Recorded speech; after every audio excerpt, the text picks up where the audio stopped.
Hello, and welcome to this training on how to be assertive at work without being rude or aggressive or a jerk. In this video, you'll get a 4-part framework on the assertiveness strategies, and you'll also get 10 strategies amongst negative emotions management and curiosity strategies. Now let's get started. The 5th step that you need to do is to start adopting some assertive strategies. And these are going to help you be more assertive.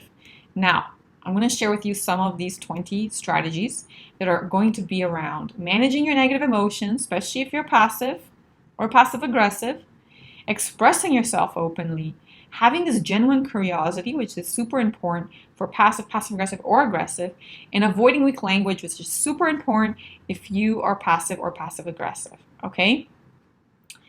Part A, managing your negative emotions. So you need to start, as a first step, understanding your negative emotions. What's going on inside of you? And make sure that you understand when they happen, identify them. And how do you do that? You journal.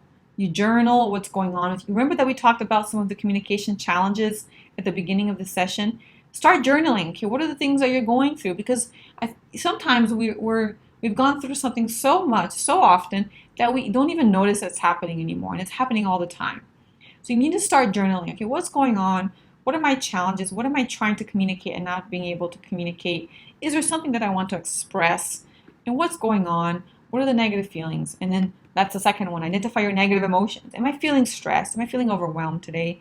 Is this meeting making me feel exhausted or devalued or not respected? Or how do I feel with this individual? This is about identifying your negative emotions and labeling them, because that's going to free you up and it's going to help you gain awareness of what's really going on. And by the way, these negative emotions and these negative situations that you're journaling about are going to help you know when to be assertive, right? Remember that I told you that you don't have to be assertive all the time? Well, a lot of the times when you're feeling something bad, something feeling negative, that's not natural. That is an indication that you need to be assertive with someone or even with yourself. But first you need to know that something's off.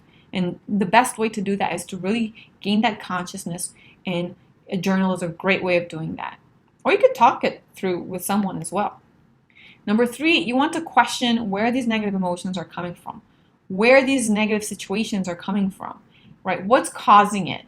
Is it something that you do or that you said, or what situation is causing those negative emotions and negative situations? And then you want to learn how to manage your negative emotions. You need to learn to understand, what do you need to do so that your negative emotions can be relieved? And in that moment, that might be go for a walk. That might be sipping some tea. That might be listening to certain types of music, Zen music, or meditating. Or once you are ready to be assertive, definitely that's having the conversations that you need to have. But maybe it's just scheduling to have a conversation or inviting someone to lunch to have a conversation, but we'll get into that. But initially, even if it's just exercise, right, or doing things for your own well-being, that's going to help you manage those negative emotions so that you can have a conversation without being totally overwhelmed, right, in a more calm, anxious-free way. So those are some of the things that you can do to start managing your negative emotions, right?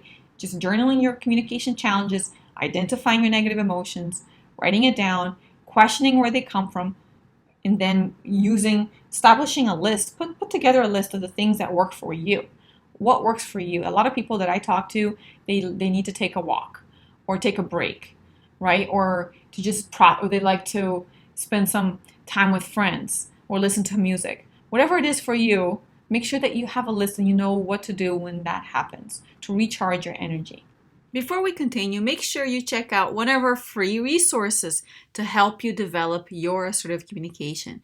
You can take the communication style quiz, figure out what your appreciation language is, sign up for the free newsletter for tips every week about assertive communication, get some free trainings, sign up for or watch any of our podcast episodes, and much, much more. You can get all these free resources at assertiveway.com. So go now, put on your Google assertiveway.com and check it out while it's still available. And now let's get back to your training. And then part B is the curiosity. It's super important because often we make assumptions around things that are unsaid, and that causes a lot of challenges and negativity, and that's not good. But if you're curious, that won't happen. So the first thing is you want to learn how to listen actively by asking questions. Now maybe you're already very good at that.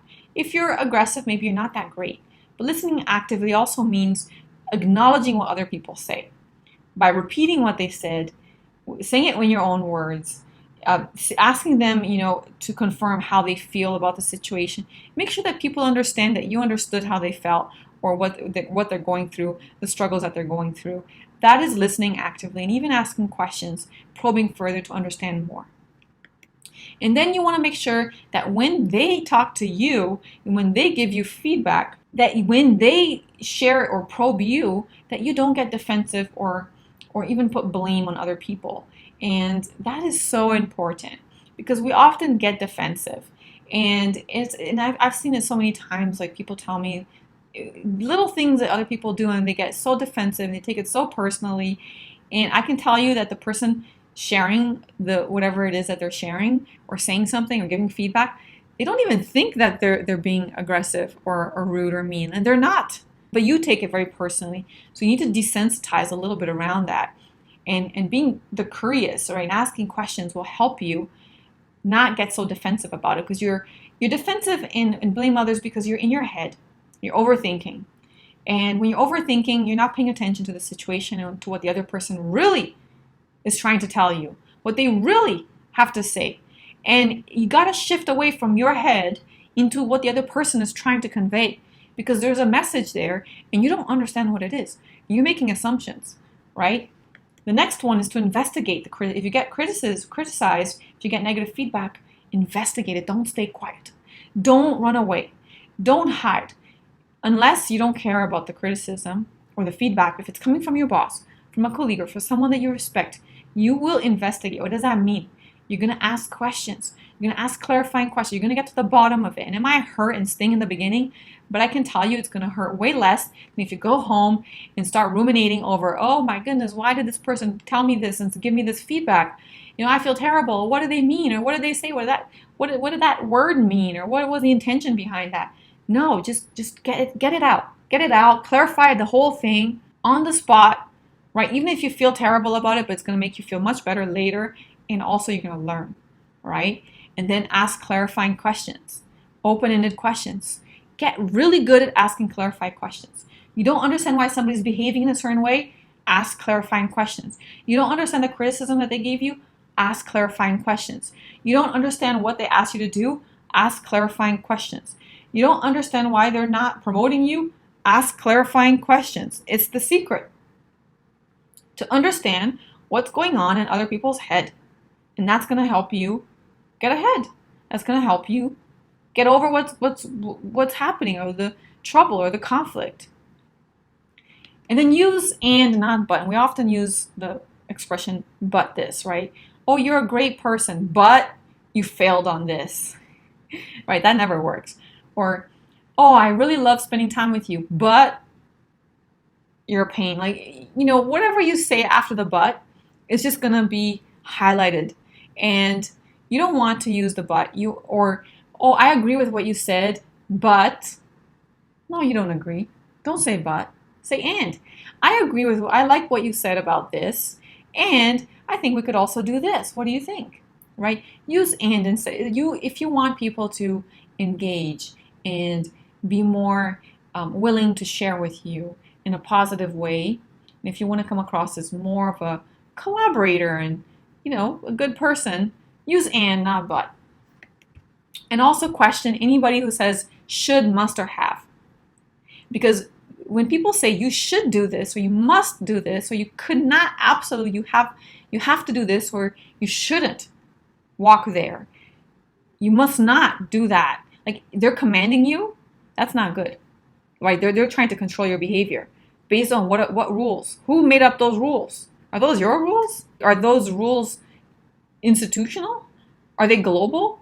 Who made those rules? Listen, you have the right to choose if you're going to follow a rule or not, and figure out first who made the rule and why they made it and Who is it serving? Because if people are telling you should, must, have, or shouldn't, mustn't, cannot, they're trying to command you, and you don't want to do that. You want to make sure that that's a trigger, that you're going to pay attention to those words, and if somebody says those words, you got to question it. Because that's when you enter the negotiation area. So those are some of the skills for being curious that are going to help you be more assertive. Listen actively. Don't get personal and defensive or blame others. Investigate criticism when it happens, and you respect the person that's giving you the criticism, or they matter, like your boss. Ask clarifying questions to get over the confusion, anything that you don't understand and that's important to you. Use and not but to enhance or connect to the other person when you're having a conversation so that they don't get defensive. And question anybody who tells you should, must, have to, or shouldn't, must not do something, because those rules are not your rules.